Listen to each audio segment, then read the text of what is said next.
Hello once again, friends. I'm Ludmil, and I'm DevRel contributor at Near DevHub. I would like to welcome you to the Tools Community Call. Those are informal sessions where we share updates, discuss, and present tooling projects from the ecosystem. If you want to get involved, join and reach out in our Telegram group. Today, I'm joined by close to all the Vlads in the Vladiverse, which is delightful to be here. And of course, welcome to everyone who joins. We are very happy to have you around. Today, we are going to be sharing a little bit more about what's going on with the Python tooling and the Python SDK, as well as some ongoing work in alphas or different SDKs and like exploring the space of how far can we push the entire ecosystem in these contract building tools. So welcome everyone.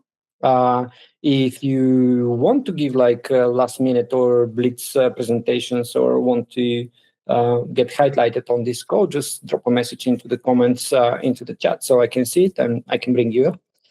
So I would like to start the call with Vlad, who is not only representing Near Dev, he's a long-time contributor to the Near ecosystem, but also presents the infrastructure committee, and also recently comes up with very not so easy actually quests for developers, which got quite a few people struggling in order to win some awesome prizes, but more about this on the newsletter.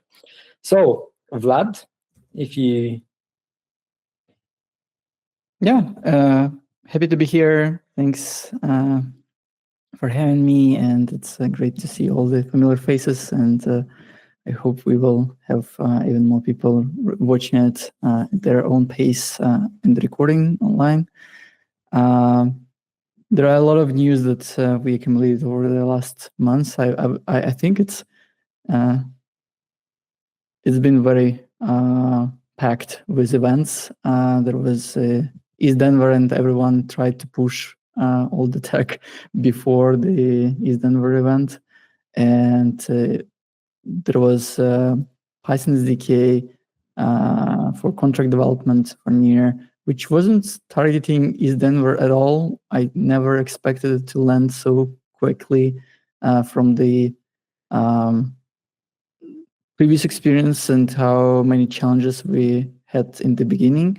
But today I will show the current state of things. Unfortunately, Ricky couldn't join because that would be great because he was the main contributor to the high-level SDK. And another Vlad could not join, who was the one who built the lower-level integration. But we fortunately have Vladimir, who was the original author of the MicroPython prototype, proof of concept that we can actually have the smart contract in Python. On the high level, just for you to understand the complexity of this work, the Near runtime, Near protocol, allows you to build applications in any languages that can basically be compiled down to WebAssembly. Rust is a very natural choice. There's a lot of great community and tooling around for WASM support. C is natural. Zig is natural because they are low-level languages that you can have full control over what you compile and what you execute. But many other assembly script was designed for WebAssembly. So it was also one of the original first options to go with for Near. But those are fairly niche and fairly complex on the scale of other languages, obviously, and the modern languages especially. So the natural direction that Near development for smart contract like developer experience went with JavaScript SDK. And when just a brief of history, since not many of you may have been around back then in Near ecosystem, we were actually discussing to do the Python SDK almost at the same time. So it was like 2 years ago or so. And the only reason we didn't go with that is like, we thought that we had limited capacity and we want to give a try with one language. And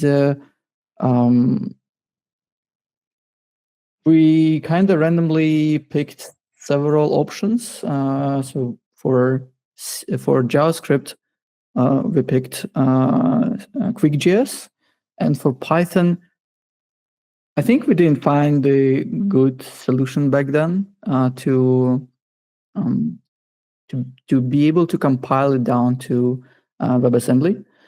And why we are even talking about QuickJS and some solution for Python is that for dynamic languages, we need to have some runtime that will be compiled to WASM and then load the dynamic scripts in JavaScript or Python as a bundle inside that WebAssembly altogether. And that is how the smart contract with dynamic language looks like in Near. So basically, we compile C implementation of JavaScript runtime, and we bundle the whole JavaScript user application into a single JavaScript file. We have a very small bridge that is taking the function calls from the host when the contract is executed and pass it along to the actual JavaScript function to be executed in case of JavaScript SDK. And we went with that. It was fine-ish, but still didn't fly as we expected. And that effort was recorded as not a huge success, even though I still believe that it's still a good tool to have, especially in contrast to assembly script. This assembly script was a trick to many developers into believing that, it looks like JavaScript, but it actually is not. And you cannot use the node modules. You only can use node modules for assembly script, which is non-existent, basically. There are just a few packages available out there. And so in that aspect, JavaScript SDK is much bigger success. You can use almost any JavaScript package out there. But personally, I do not like backends in JavaScript myself. And I think it's a general preference in developer communities. For backends, people still use like either more legacy systems and more like frameworky like Java and C# providing the some foundations for building the backends, or rapid for prototyping, they would go with Python or Ruby on Rails solution. And that is, I think, what is contributing to the adoption of JavaScript SDK being not very popular. With Python, though, I believe that we have a lot of chances to actually go really wild. And I already see a lot of interest in the community. People are excited to play around with it, even in its current state, which is looks very nice, but still lacking some of the high-level features like cross-contract promises API and some of the collections and etc. And maybe a good idea would be, just for the sake of recording, to show how it looks like at this moment in time. So this is not my project. This is totally built by Ricky, and I wish he would present it here over the call, but I really cannot afford you guys, the community, to miss out and do not see the beauty that is already there.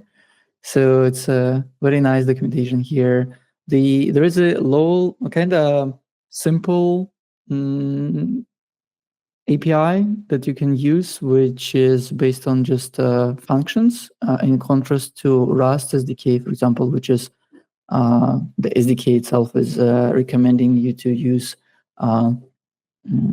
struct and impl section for methods of that struct and expose it that way.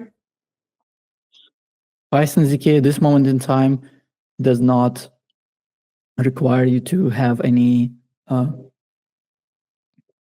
default state for a contract. You can manage it yourself. You just use the storage API to set and get values. So this, but at the same time, you can go and build the way the structure that is more familiar to those who are building contracts in Rust for Near, and you just re-expose them, re-export them as top-level functions, and they are then detected properly. So there are some host APIs provided to you through context, predecessor account, for example. There is a nice storage API that has byte interfaces for storing bytes, strings, and also JSON, so that automatically just serializes and deserializes when you use set JSON, get JSON.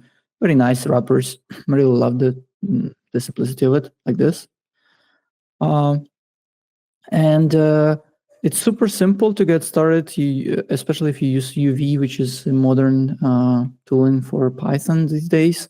And so you do UV init, you have your project folder, you add the near SDK Py dependency, you potentially copy some example from above into your contract, and you just use UVX to execute the near C, another package here that bundles the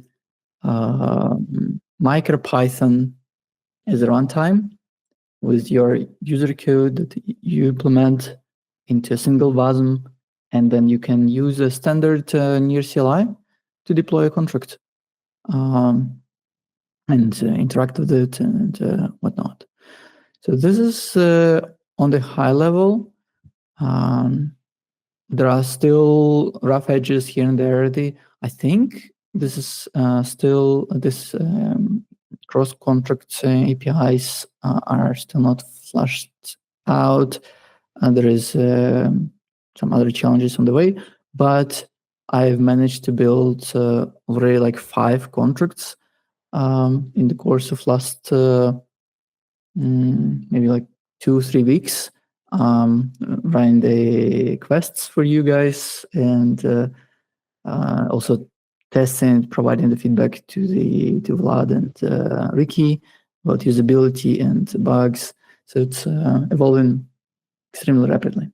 But I really want to hear some of the thoughts from Vladimir, who actually built the initial proof of concept, as I said, that powers this near C CLI these days, which is basically bundling, I think it's here, MicroPython with some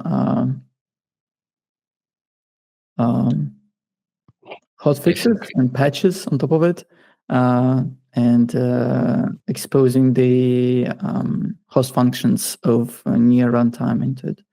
So, Vlad, maybe you can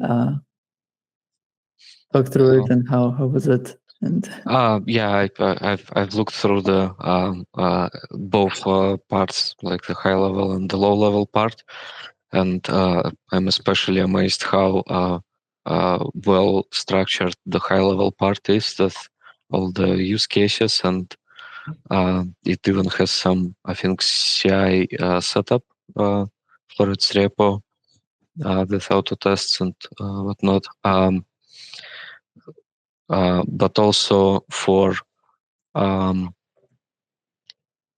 the near C part, I see that quite a lot of work was done exposing functions through through basically extending MicroPython to support those host functions from near runtime. So I think it's great effort, and really glad to see that everything's working on the protocol side as well. Overall, quite surprised as Vlad is to see this so early. Nice, yeah. And what do you think? So something that I haven't dig into too deep, but maybe you have the perspective. When I initially started this exploration through Rust Python. Rust Python is implementation of Python language in Rust, and it has a lot of claims specifically around WebAssembly support. And that is why I was actually using it as my first choice, and I would love to see us succeed there. But reality was that it was very bulky, and the ultimate even Hello World that I was trying to build was initial size like 8 megabytes. I managed to slim it down to 4.5 megabytes. And then while I was doing, like I didn't have time, and then when I was contemplating how to squeeze out maybe 1 more megabyte, because the previous the limit of the WASM file of the transaction size in near protocol was around 4.5 megabytes. The protocol has changed the limits down to 1.5 megabyte. So it was even less realistic to get Rust Python slimmed down to that size. But Vlad said recently that he believed that CPython, the full regional implementation, could be potentially slimmed down to our requirements. Do you know, like, Vladimir, do you think it is feasible from your perspective? Do you have any guesses? I think if you cut quite a lot of stuff from it manually, like all the modules that packages that are not used and whatnot, it might be possible. Though to be honest, I haven't looked much into CPython code size. So it looks like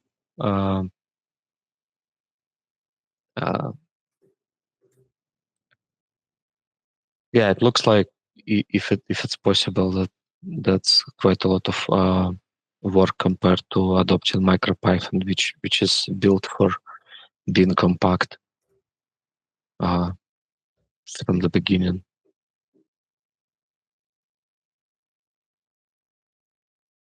I would be happy to hear like the concrete ideas why he thinks that's possible.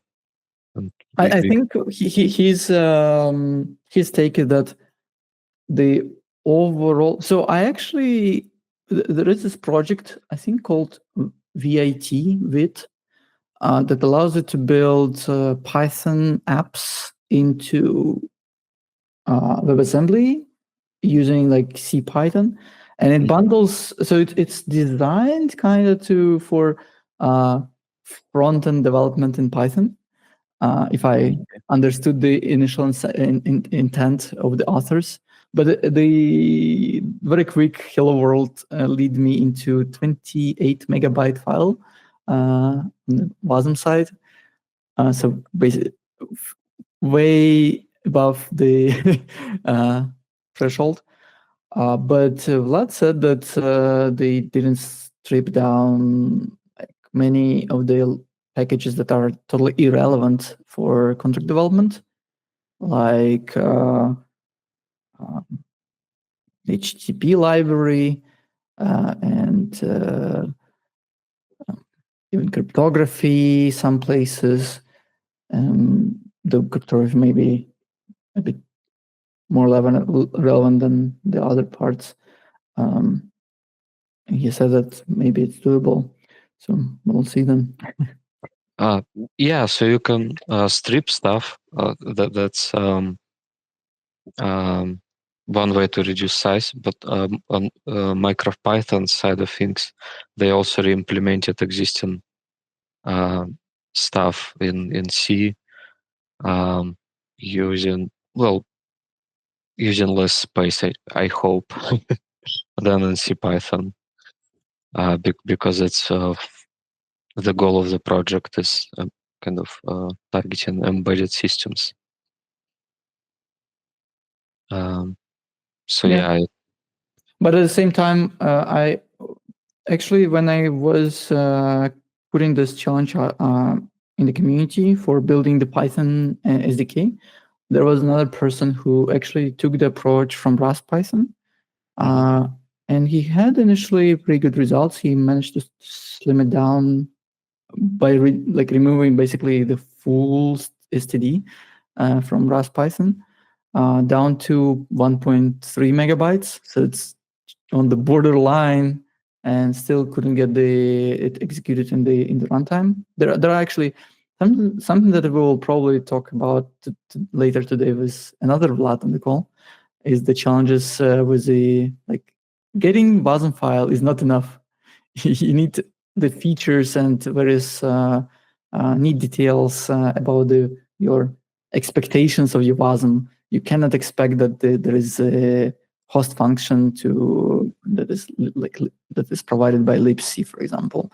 You don't have many of those symbols, and you also have some features of the WASM runtime, WASM specification that are evolving and that are still not supported in near core, like bulk memory and something else that I don't remember. And this is the challenge we had with Python, with Rust Python. But yeah, well, yeah, and why I was talking about it, that person had the previous experience with Rust Python in a different environment, and he said that basically he is now probably considering to switch into MicroPython or CPython implementation, which is like, okay, maybe then we are one step ahead of the curve then, if someone already didn't try to explore that path and didn't like Rust Python that much. The claims were that it's not fully compatible with CPython implementation, which we also kind of hit with MicroPython, but I think it's still more mature, being a longer time project. Cool.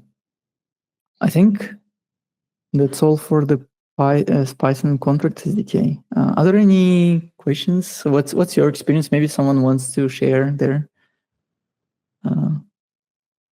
ideas, hopes. Yeah, personally, when first of all, once again, amazing work from Ricky on the high level and also from Vlad on the lower level of implementing that. And the repo looks already amazing. And I just shared earlier on, when I saw the overview of it, I was like, oh, we can, I did not expect everything to happen that fast. And yes, indeed, after looking a little bit more to it, then you hit those challenges that things are not yet implemented, but it looks very promising, and I definitely see it as something that people would be using. As if you can, if you remember, just a couple of issue, what was it, 2 months back or 3 months back, I bet that if we get the SDK, we will see more Python contracts than Rust contracts. I'm still on this bet, and looking at this awesome SDK that we're going to have, I bet that this is where we're going. So to me, and I've already seen like some people within the public chats of like asking about it, and the general feedback of what we have seen is being like very positive. So yeah, it would be awesome to get, or maybe we can make like an intermittent call, so we can get Ricky to to present a little bit, because he also like did quite a few other contributions. He worked on like different implementations of Borscht as well, and I already see like some JavaScript developers already like trying to make use of it instead of the original implementation.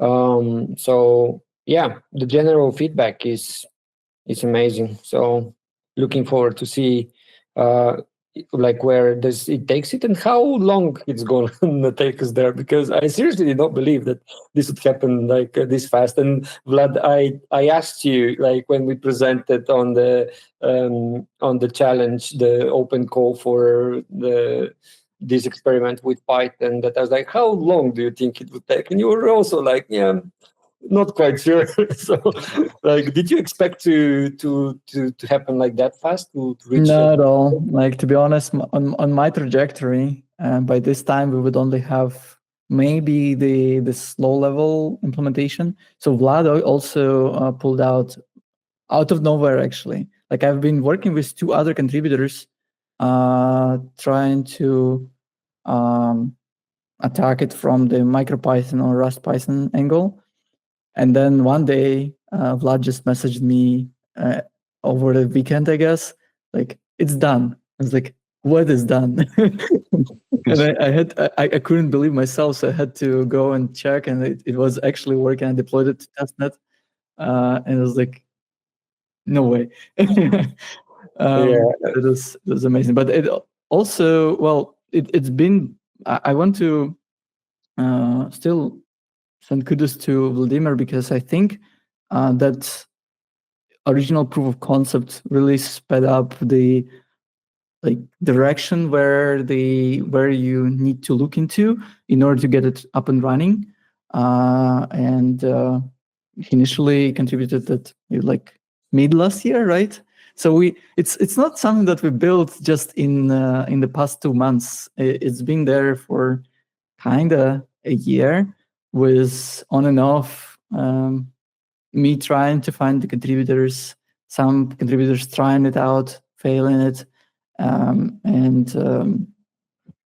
finally we found a very good match, actually, with Vlad focusing on the low level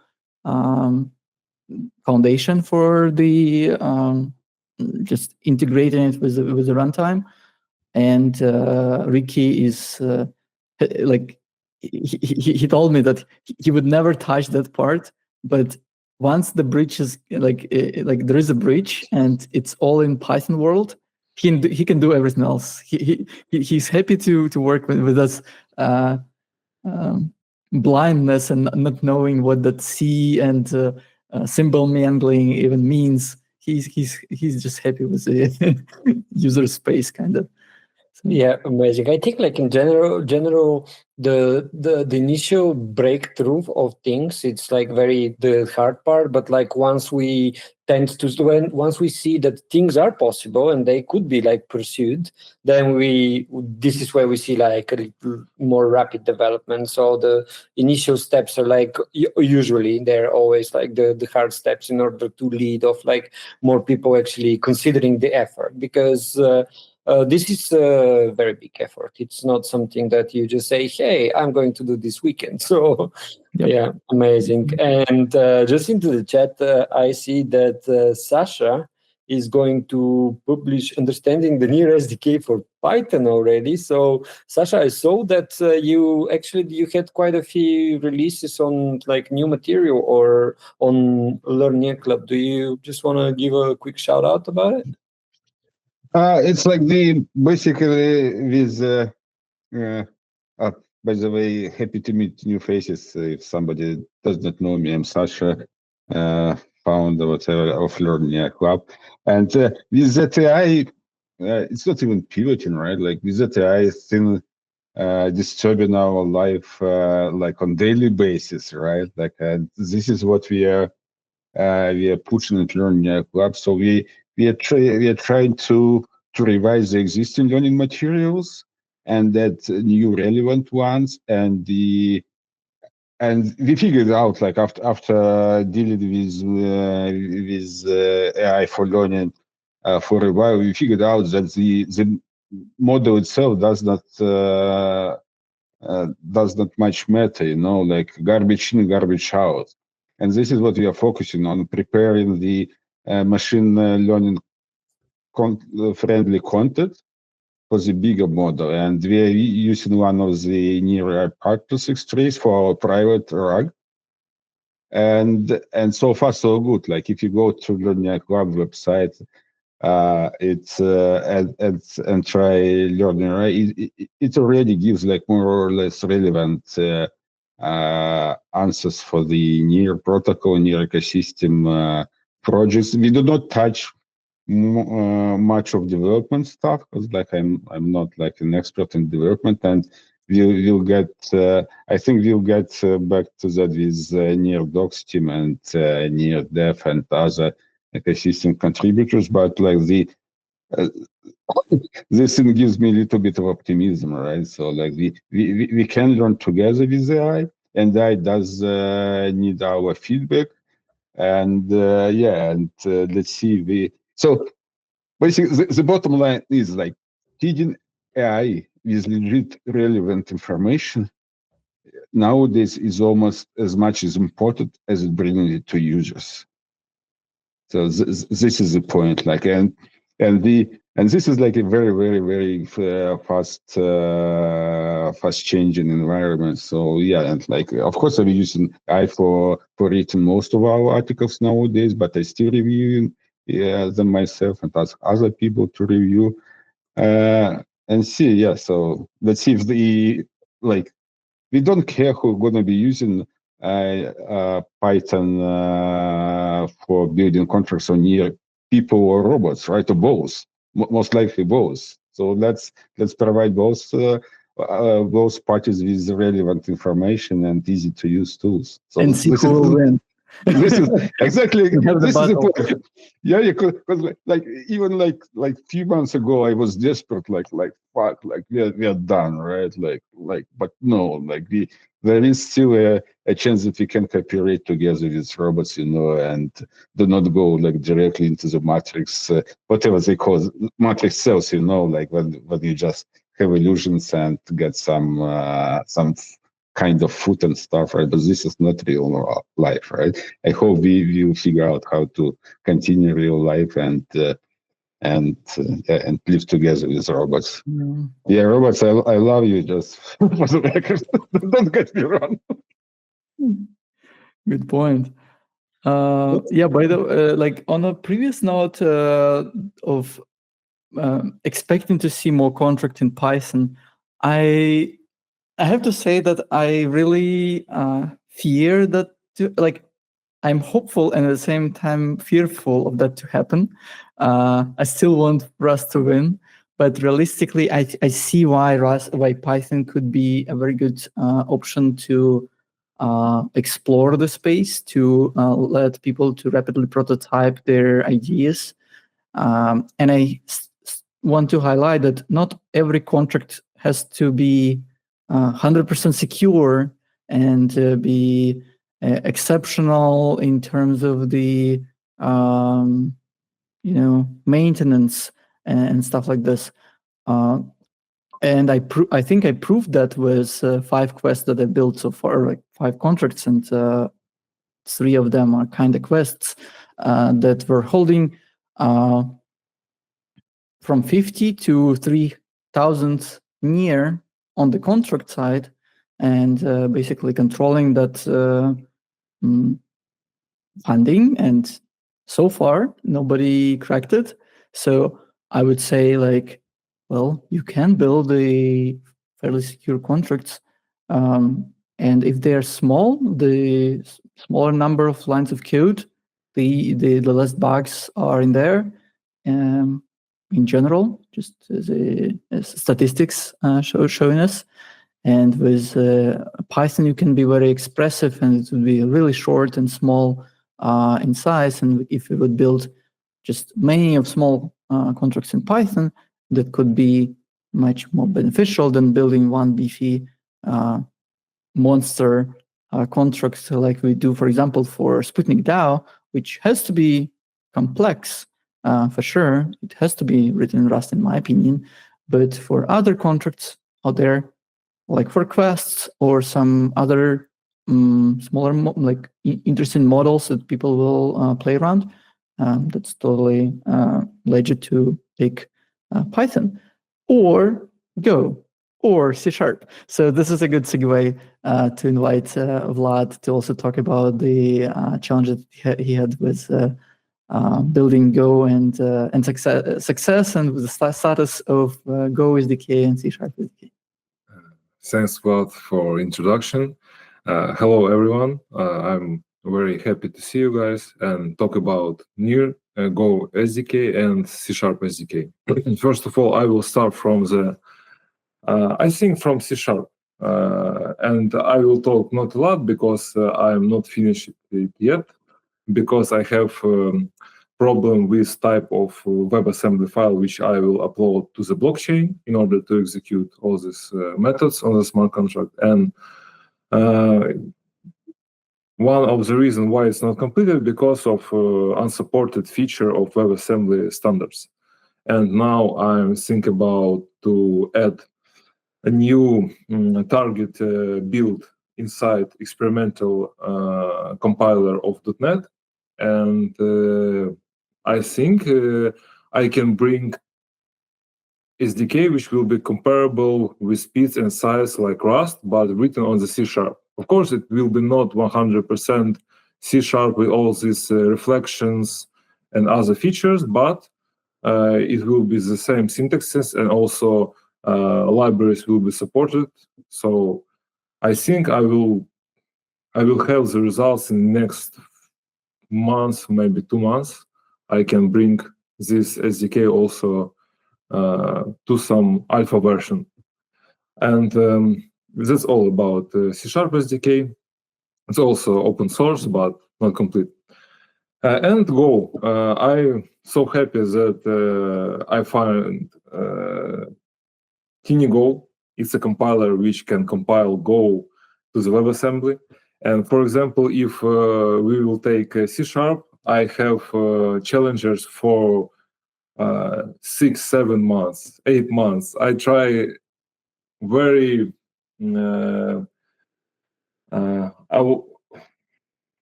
I have so much challenges, and I think about maybe I will try another language. And Vlad saying that Go it can be the choice for us because a lot of developers love Go. So I think about it, and I just found this TinyGo, and I have my first smart contract very easily in few minutes. I already uploaded it, call the first function, and understand that I can bring Go language to the NIR ecosystem. So after that, I show everything to the Vlad, and I start to develop, and now I have alpha version, and everything works. I have integration tests for each system methods. I still have some problems with mock system. I need to improve it, and of course, add collections, add near smart contract standards in order to simplify development. But in general, for now, we can easily create smart contracts on Go and test it and deploy it.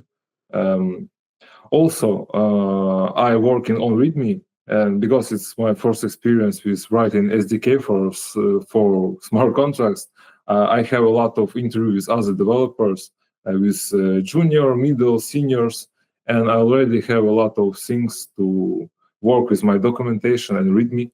I want to make it super easy for beginners who just want to try to write some smart contract, and that's all for the persons who already know Go, know about blockchain system, know about NIR, I don't have any big challenges to them in order to write their smart contracts. And even with unit testing, you can create your own your own mocks. So it's not a problem to test it at all. Yes, there are some few problems with TinyGo compiler, and I will try to solve it and help and contribute to this repository. But it will be in the future. For now, I also create the CLI in order to build it more easily. But I also need to work on this CLI because this CLI work with NIR CLI-RS and TinyGo. So I need to handle all these commands and outputs and format it in a good way and provide easy CLI experience for new developers. And I really want to tell a lot of Go developers to just try to use Go in order to write smart contracts on Go. And I want to tell a lot of people who don't know about blockchain at all about it. And I think if we will have the right direction, a lot of Go developers will use it and will build, for example, some proof of concept for the first steps. And in the future, we will have a big, strong community because Go is very popular and good community language at all. And Google supports it, and a lot of companies support it. So, and I'm so happy that I can easily. It was very funny because I work with C# smart contracts a year, and it was very fun to get these smart contracts on Go in 1 hour and show Vlad. So I think it was the most funniest part of it. Well, you learned along the way while you were building for C#. Yes, I learned a lot, and I already understand how NIR node works, and it very improved me in terms of how blockchain system works, how this transaction works, how this code execution works, and I happy, really. I happy that I choose this problem. I understand that it's so hard, but I have mindset of dreamer. I want to dream, and I think in the programming field, everything is possible. We just need to push it, and in some day we can go and see the results and see what we want. Because on the computer we can program easily all things because we have 0 and 1s. We can create SDKs for C#, F#, Java, Kotlin. I think everything is possible. But to make it for C#, it was so hard, and I learned a lot, really a lot. A lot about compilers, about LLVM, about monocompilers. It's .NET and C# topic more, but I started to understand how compilers work in depth, and it was fun for me. I wanted to ask, because Go and C are very optimized languages. What are the file sizes that currently they produce? Do we have similar issues that we have to that we are finding at the beginning with Python? What are the file sizes of a compiled? I think this is the file size, right? 40 kilobytes. Yeah. 40 kilobytes, yes. Okay. Oh wow. But does it grow more with? You probably do not have the more. Did you try to port bigger contract or adding some dependencies? Yes, of course. If we will add some dependencies, of course, build size will grow. And I find that in Go ecosystem, we have developers which very low-level things, and they use only low-level libraries. And if I will choose their libraries, the build size will not grow so big. But when I will choose the typical backend developer library and include it in my smart contract, we can have 1 megabyte, 2, 3, 4, 10. Oh, really? Okay. Yes. We need to choose the package. And also, I want to create some CLI command to check package, how much does it cost for our smart contract size and how much it will cost in years in order to store it on the blockchain. Yeah, So- for Rust, so this status message contract is fairly slim, but as soon as you start adding functions with parameters, which brings in more Saturday for JSON serialization and stuff, it rapidly goes to something like 300, 400 kilobytes. It usually flattens at around 600 megabytes. I didn't see a single contract to be bigger than that, except the cases when you include the other contract in your contract as a factory. So basically, you embed bytes of another contract inside Kilobytes. and then you basically have roughly a megabyte contract, which is still manageable. And that was the motivation behind protocol team was looking for reducing the size of the transaction, the allowed size of the transaction from 4 megabytes, and they were asking for what is the they actually didn't ask, they actually downloaded the whole all the contracts on near blockchain and check the sizes, and they couldn't find anything more than 1.5 megabytes that would be reasonable, except my experiments with Python that was not usable. Yeah, but if adding higher level libraries that would make the SDK behave better or be more familiar to people used to Go. If this would bloat a lot of the file size or the compiled WASM, does it make sense that we stick to lower level implementations, but make some kind of intermediate interface over those? So strictly, I would say it depends. Again, up to 1.5 megabytes, you're good to go. And I would say that in most cases, just like I would assume at least that similarly with Rust, it would flatten out somewhere around maybe 1 megabyte. So it's still reasonable. But if you want to optimize, even for Python, for Rust, this feels like the Hello World small contract, which is over 100 kilobytes. But if you go and take Nesdy, which is another Rust SDK for near, which is not very popular, but it uses NoSTD for Rust. And then the contracts are below kilobyte. So I have one of my contracts that is 600 bytes or something like this. So it depends on the use case. Mm-hmm. Yeah. I believe to you, Vlad, because on Go you also can create smart contracts below 1 kilobyte. And if you talk about 40 kilobytes, I include their JSON handling, and there also can be some encoding, also hex, and it will be not go up to 50 kilobytes. If we will be adding some standard libraries which other developer use, I see that this SDK can produce very low size smart contracts.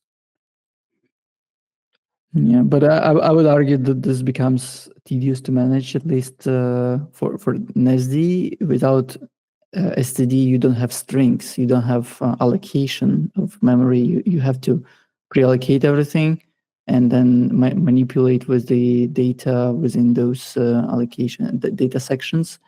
So it becomes tedious to properly read data into the allocated buffer. Check I couldn't afford obviously JSON parser, so I had to manually kind of assume that this is JSON data. So a lot of assumptions over there.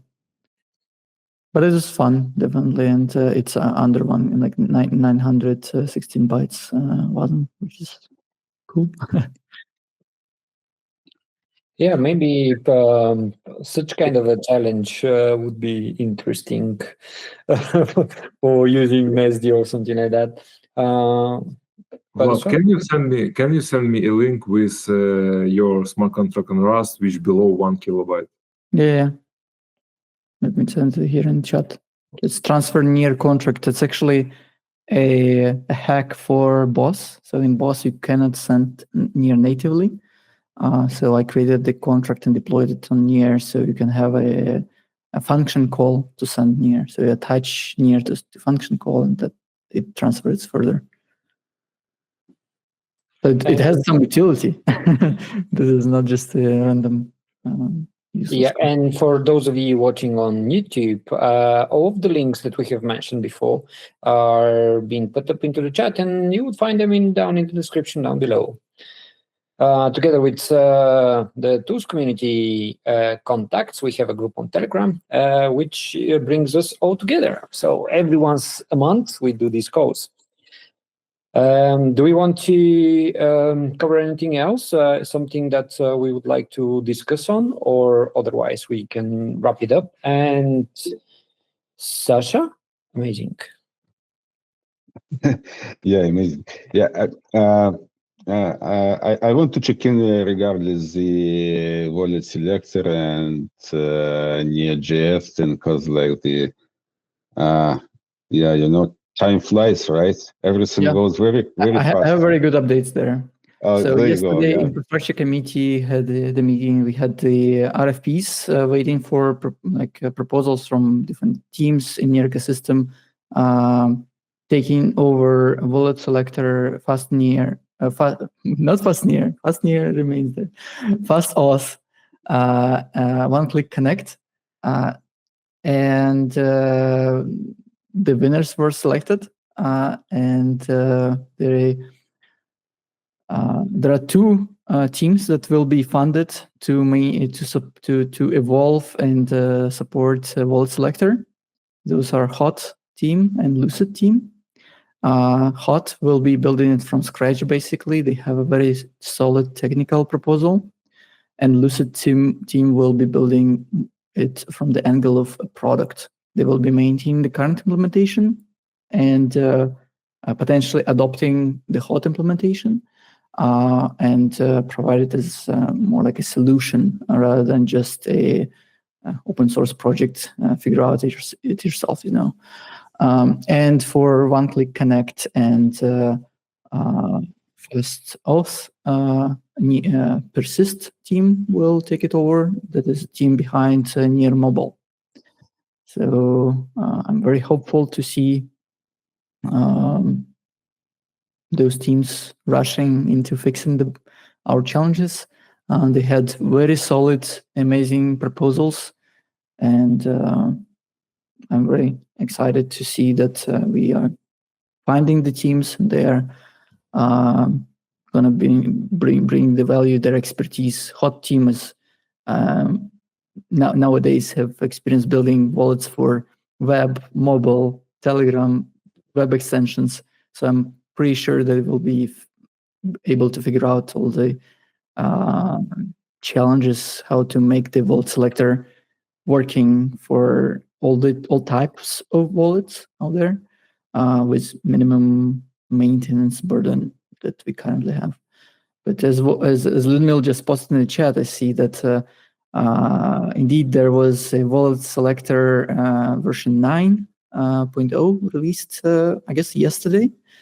Which is also very exciting times for all the devs. The evolution has been happening there, so it was maintained by Near Dev team until we have this proper team to take it over. It's RC. Okay, well. I've heard other rumors. Yeah, well, it's the pull request has been opened, and like it's for public for anyone to test what is happening, because it seems like a big update.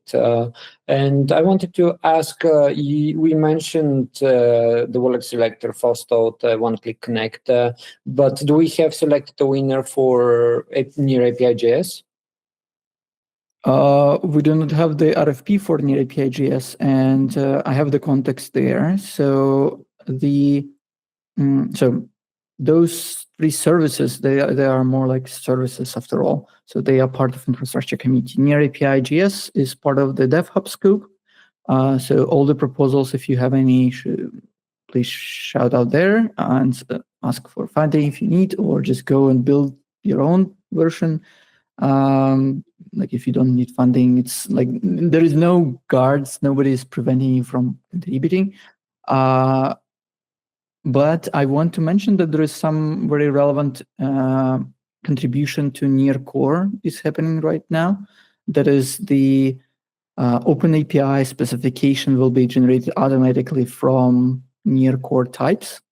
So we will basically have the full spec of JSON RPC in the form of Open API specification that will allow us to use the tooling available out there in the public to generate clients in any programming language going forward.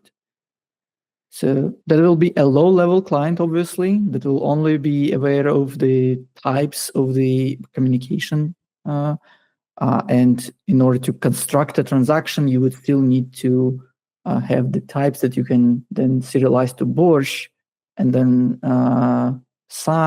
then hash, and then sign, and then combine that signature with in the Borscht again, and that would be the transaction. So it's going to be a separate effort, and we have actually for Omni Bridge or for Omni something, Omni ecosystem, we have the packages to construct transactions as part of MPC implementation. So we will basically combine those worlds together, and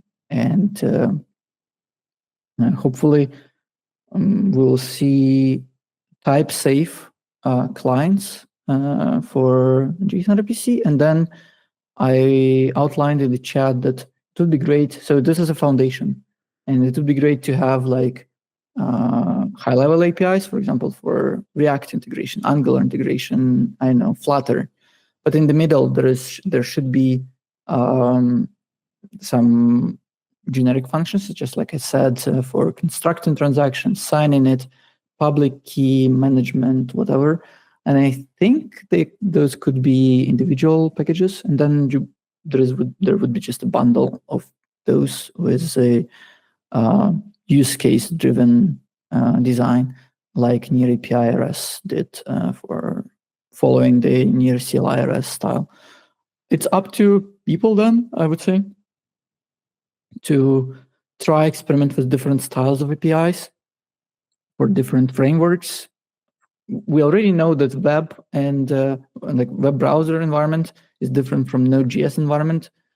So I'm not 100% sure that it has to have any overlap at all, except the low-level API, the low-level client that will be automatically generated. So this is the relevant piece of context, I believe, for devs. And Python client will be probably also regenerated, and we'll try to contribute the new version of Pioneer there. Yeah, amazing. Do we have any more questions or topics that we would like to cover? Next call, we will see those teams, right? Next call is what? We will see those teams here on the call. I hope so. It's up to Ludmil. Yeah, I'll make sure to bring them. Just promise me you're not going to scare them away, because those are very valuable teams and projects, of course. What are my friends like? They're like my nephews. I think that we're all friends in here. Otherwise, I would have known.